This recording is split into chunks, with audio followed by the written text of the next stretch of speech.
Como é maravilhoso a palavra de Deus.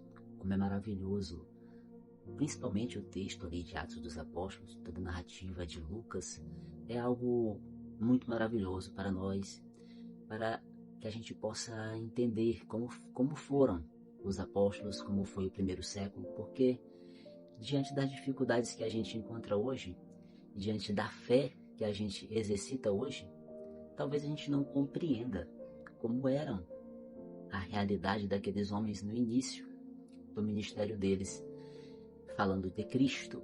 E esse texto de Atos dos Apóstolos, do capítulo número 1, capítulo número 3, do verso 1 a 8, ele nos traz uma riqueza muito grande.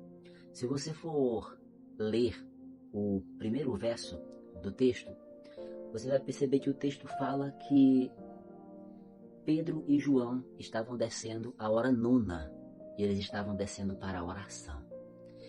E aqui eu aprendo o quanto é importante exercitarmos a oração. É sabido da gente que o judeu, eles tinham o costume de orar no templo.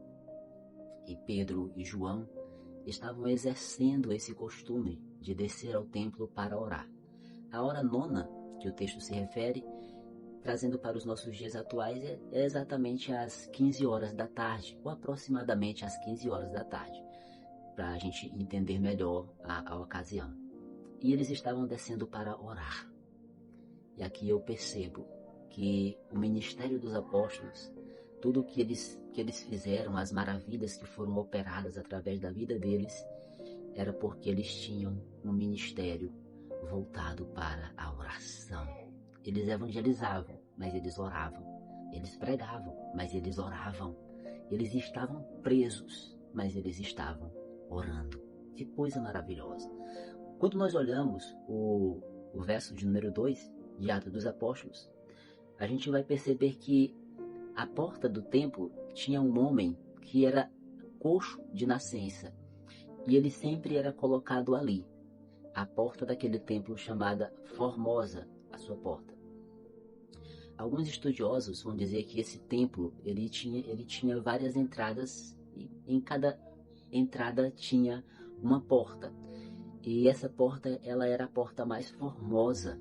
O nome Formosa é porque ela era realmente destacada das outras. Era uma porta que chamava a atenção, era um ponto turístico. Todo mundo que chegava ali passava por aquela porta. Então aquele homem era posicionado ali estrategicamente para receber uma esmola. E ele ficava à porta do templo. E eu tiro uma lição espiritual disso. Nos dias de hoje, tem muitas pessoas que são paralíticas na vida espiritual. Existem pessoas que não conseguem dar um passo à frente em direção àquilo que Cristo tem para elas, em direção à sua salvação. Elas estão presas em prisões, elas estão sem movimentação espiritual, elas não conseguem sair do lugar. Mas Deus coloca a mim e a você na presença dessas pessoas, porque nós temos o que essa pessoa precisa para deixar de ser um paralítico espiritual.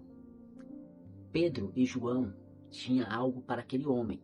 E no verso de número 3, a gente vai perceber que Pedro e João falam com eles. Aqui no verso de número 3, você vai perceber que Pedro e João falam com eles. Diz assim: e vendo a Pedro e João que iam entrando no templo, pediu que lhe desse uma esmola. Ele, na verdade, fala com Pedro e João, pedindo uma esmola. E aqui eu trago uma pergunta para você. O que aquele homem realmente precisava para resolver a sua vida? Era mais uma moeda de prata, de bronze? O que aquele homem realmente precisava para resolver a sua vida? O que ele realmente precisava era apenas uma moeda? A gente vê as necessidades supérfluas da vida. A gente vê as necessidades que resolvem algo de momento. A gente sempre busca as coisas que resolvem algo naquele momento. A gente nunca consegue enxergar o que nós realmente precisamos. Nós só olhamos para o momento. Mas o que aquele homem realmente precisava para mudar a sua vida não era mais uma moeda de bronze, não era mais uma moeda de prata, nem sequer uma moeda de ouro. Se Pedro e João fossem milionários e desse toda a sua fortuna milionária para aquele homem, ainda assim não resolveria o real problema dele, que era voltar a andar. As pessoas não sabem o que elas precisam, elas sabem o que elas querem para o momento, mas você sabe o que elas precisam. Nós sabemos o que as pessoas precisam. Elas precisam de Jesus. E nós somos as pessoas que iremos levar Jesus para elas. No verso de número 4, a gente vai perceber que Pedro e João param diante daquele homem e fala para ele: olha para nós. Observe que na cultura daquela época, a pessoa que estava em estado de mendicância, ela não podia olhar nos olhos das pessoas. Ela tinha a sua postura de pedinte. Ela baixava a cabeça e estendia a mão. E a pessoa colocava a sua esmola sobre as suas mãos. Ela não encarava a pessoa. Ela não tinha dignidade. Mas Pedro e João, cheios do Espírito Santo, sem fazer acepção de pessoas, disse: olha para nós.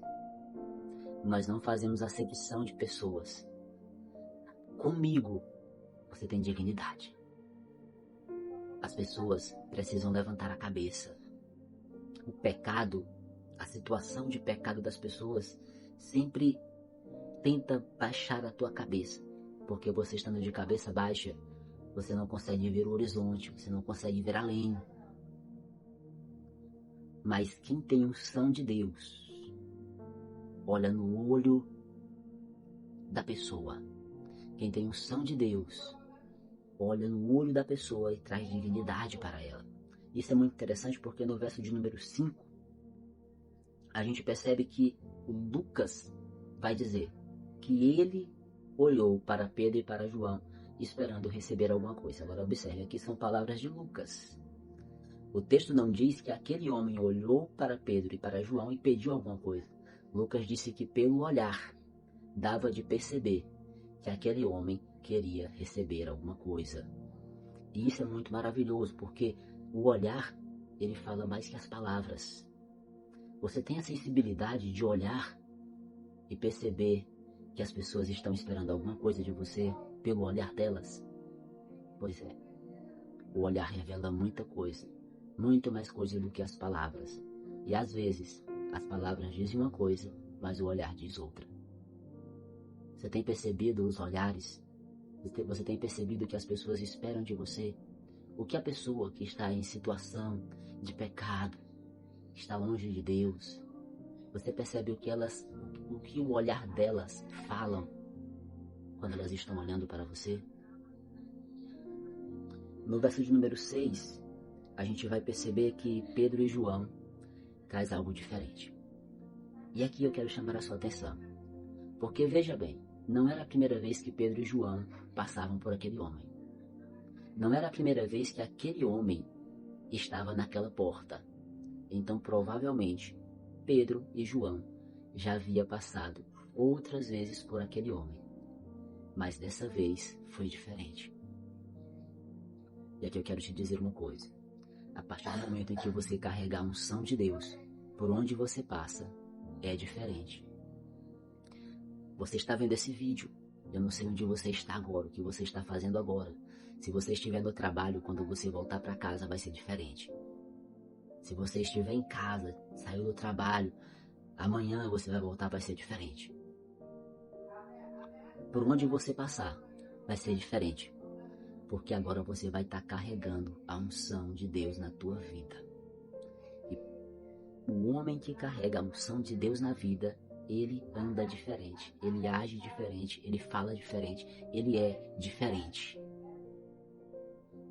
O verso de número 7 vai dizer que Pedro, que ele pega na mão daquele homem e levanta aquele homem.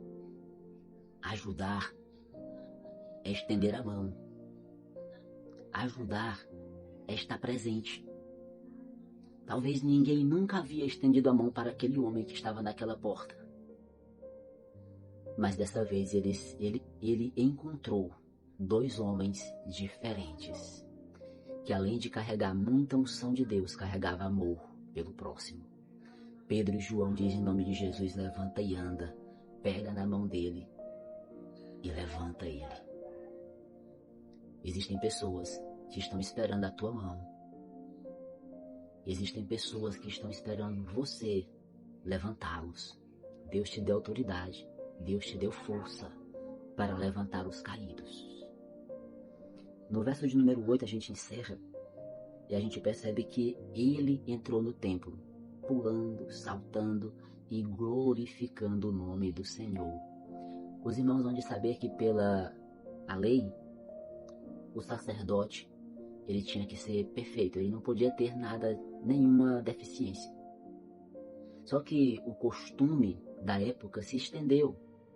E não somente o sacerdote, mas para adentrar no templo não poderia ter alguma deficiência. Então aquele homem ficava à porta do templo, porque ele não podia entrar. Talvez o desejo daquele homem era entrar no templo, mas ele não podia entrar. Mas no dia que ele se encontrou com dois homens que estavam vindo de Atos 2, com um homem chamado Pedro, que estava cheio do Espírito Santo, aquele homem entrou no templo, mas ele não entrou como uma pessoa indigna, ele entrou digno. Deus havia restaurado a saúde dele, a deficiência dele, e agora os seus nervos se modificaram. Agora ele ganhou o movimento das pernas e ele voltou a andar. Mas ele não saiu correndo no meio da rua, ele realizou talvez o desejo do coração dele, que seria entrar no templo. Agora ele entrou no templo. E aqui eu quero te perguntar: quantas pessoas você tem levado para o templo?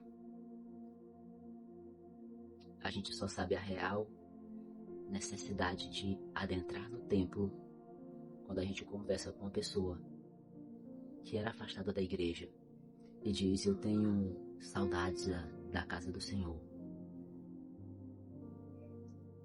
mas eu me sinto indigno. Tem muitas pessoas que queriam estar na casa do Senhor, mas eles não têm mais forças para voltar para a casa do Senhor. Aquele homem entrou no templo pulando e saltando, porque Deus havia curado ele de uma doença que lhe acompanhava desde o seu nascimento.